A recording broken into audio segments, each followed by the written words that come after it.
What time is it on your end? I don't know. So let's place it, okay? Good morning this afternoon. Thank you for joining us this evening.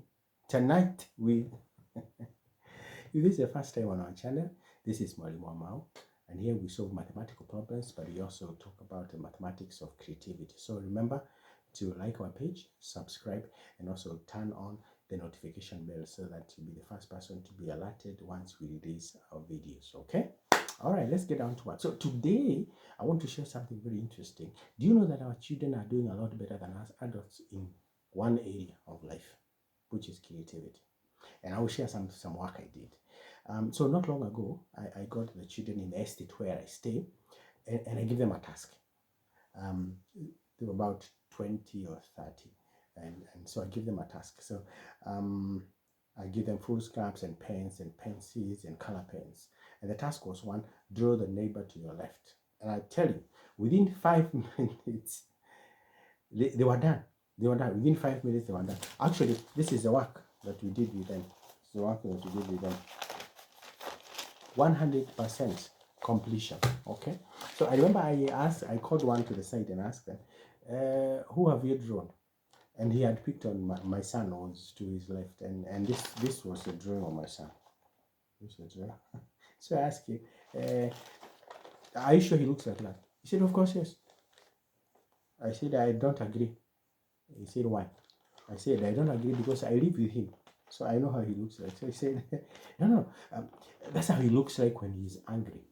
I was like, are you sure? Exactly. And then he said, no, wait, this is how he looks. He will look when he gets old.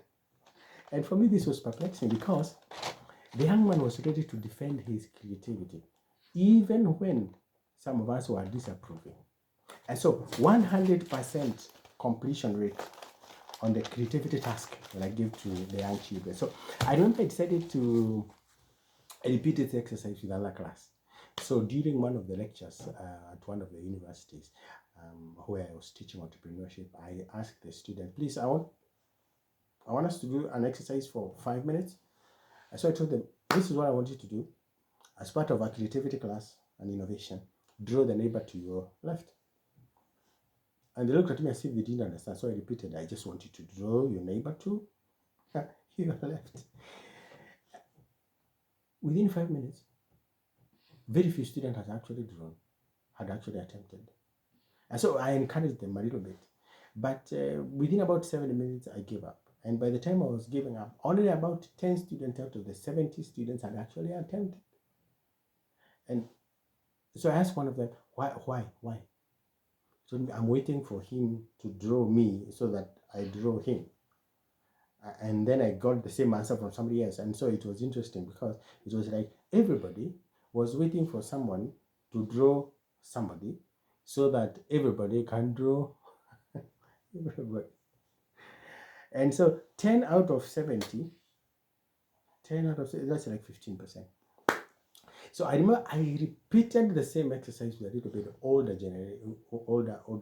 group. So I remember I was doing this financial literacy program with a corporate, and the managers were all in an online class. I said, hey, wait, before you start, can I give you a test? Draw the neighbor to your left. And one person shouted and said, you know what? Why don't you tell us? They call me Mwalim. So Mwalim, why don't you tell us to draw ourselves first before you tell us to draw anybody else? And that was the end of it. They laughed and nobody really attempted. And so the completion rate was actually 0%. So note this. We started with the young children, which was 100%, and then we came to around 15% and 0%. So my question is, what happened? Why is it that as we grow older, we lose our capacity to express ourselves? It's like we feel we need to be approved. And that limits us. And this is my worry, because as we grow older, we will need to let's say, start businesses. Let's say, whether it's now or even in retirement, you're required to do something you have never done, and there will be a risk of failure. And we need to start getting comfortable with these things. And so my challenge to us, especially the older generation, is that we have to learn to start getting uncomfortable. We have to learn that it's okay not to be okay. We have to learn to try new things. And one of the ways of boosting your creativity is doing a test. Can I give you a test? Draw the neighbor to your left. Let's see how this goes.